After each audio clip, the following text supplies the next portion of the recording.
ایک بے آئین ملک کا، اور نتیجہ آپ کے سامنے ہے۔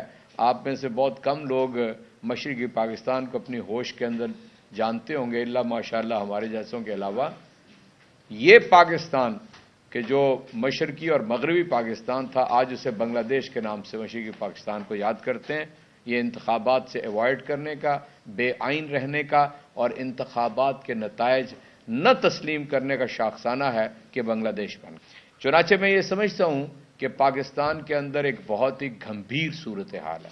اگر آپ آئین سے انحراف کرتے ہیں، جو میں سمجھتا ہوں نہیں ہوگا، ایک سنگل بینچ نے جو تاریخ ساز فیصلہ کیا ہے وہ سارے الیکشن کے پروسیس کو ٹریگر کر گیا ہے، اس نے تیز تر کر دیا ہے، اور اب ان کے لیے ممکن نہیں ہے کہ اس سے انحراف کریں، اللہ کی مارشل لا لگا دیں۔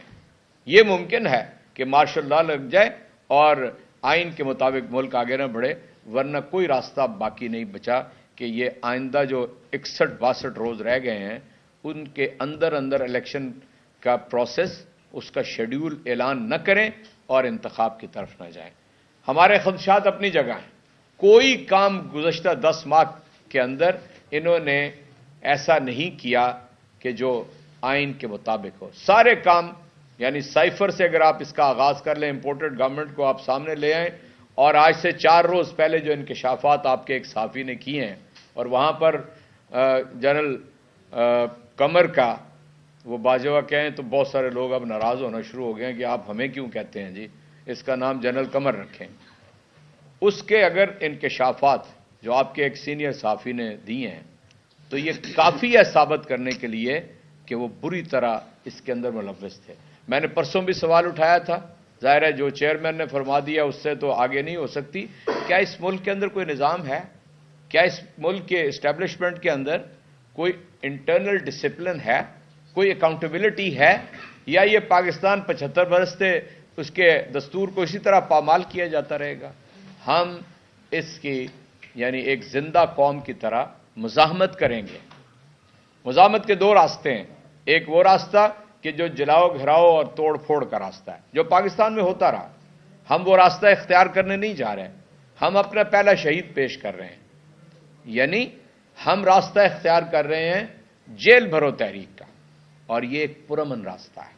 لوگ کہتے ہیں یہ کیسے ممکن ہوگا؟ یہ ایسے ممکن ہوگا کہ مال روڈ کے اوپر دفعہ 144 ہے، ہم اپنے جلوس کو لے کر جائیں گے اور کہیں گے کہ گرفتار کر لیں ہمیں، اس لیے کہ آپ کا نظام جو ہے فسطائیت کا نظام ہے، غنڈہ گردی کا نظام ہے۔ آپ جمہوریت اور آئین کے مطابق نہیں چل رہے۔ اور میں پی ڈی ایم کی وہ جماعتیں جو بھی کبھی چیمپئن رہی ہیں جمہوریت کی، اور یعنی اس نون لیگ کو بھی بتانا چاہتے ہیں کہ زرداری نے تمہارے ساتھ وہ کیا کہ قیامت تک یاد رکھو گے۔ اور مسلم لیگ کے اندر آپ نے دیکھا آوازیں اٹھنا شروع ہو گئی ہیں، ایک نہیں ہے، 4-5 توانا آوازیں ہیں، اور ایک تو گھر کا بھیدی ہے جو لنکا ڈھا رہا ہے۔ چنانچہ آپ یہ سمجھ لیں کہ ہم جیل بھرو تحریک سے اس وقت تک پیچھے نہیں ہٹیں گے جب تک کہ عام انتخابات کا اعلان نہیں ہو جاتا، آئین کے مطابق ملک نہیں چلتا۔ ہم نے 2 اسمبلیاں تحلیل کی، اپنی حکومتیں ختم کی، ویسے نہیں کی۔ ہم نے کہا کہ آئین کے مطابق 90 روز کے اندر انتخاب ہوگا، اور آج آپ دیکھ لیں، آج یعنی 12 تاریخ ہے اور 14 جنوری کو، یعنی 2 روز 1 مہینہ ہونے میں کم رہ گئے ہیں۔ اس طرح یہ اس ملک کو تباہ و برباد کرنا چاہتے ہیں۔ غریب آدمی اس کی زندگی اجیرن ہو گئی ہے۔ آپ کو معلوم ہے ادویات میں 300% اضافہ ہو رہا ہے۔ آپ کو معلوم ہے بجلی کے اندر کوئی یہ 10 روپے فی یونٹ اضافہ کر رہے ہیں۔ جو رعایت تھی 300 یونٹ پہ وہ اب 200 یونٹ پہ کم کر دی، اس کو نیچے لے آئے ہیں، اور 17% جی ایس ٹی کی بجائے 1% جی ایس ٹی اور بڑھا دیا ہے، اور ڈیزل کی قیمت 10 روپے یہ 15 تاریخ کو اس میں اضافہ کر رہے ہیں۔ پیٹرول 300 روپے کا ہو جائے گا، اور اسحاق ڈالر نے جو ڈالر کے ساتھ کیا ہے میرا خیال ہے وہ بھی تاریخ میں اسی کے نام سے ریکارڈ رہے گا کہ جب بھی یہ آیا ہے یہ ملک کے اندر ایک تباہی لے کر آیا ہے، اور کوئی راستہ اب نہیں ہے سوائے اس کے کہ وہ یعنی جرنلزم کے اوپر بھی چڑھائی، صحافیوں کے اوپر بھی چڑھائی، ارد گرد کے لوگوں پر، اس کے علاوہ کوئی کام نہیں ہے۔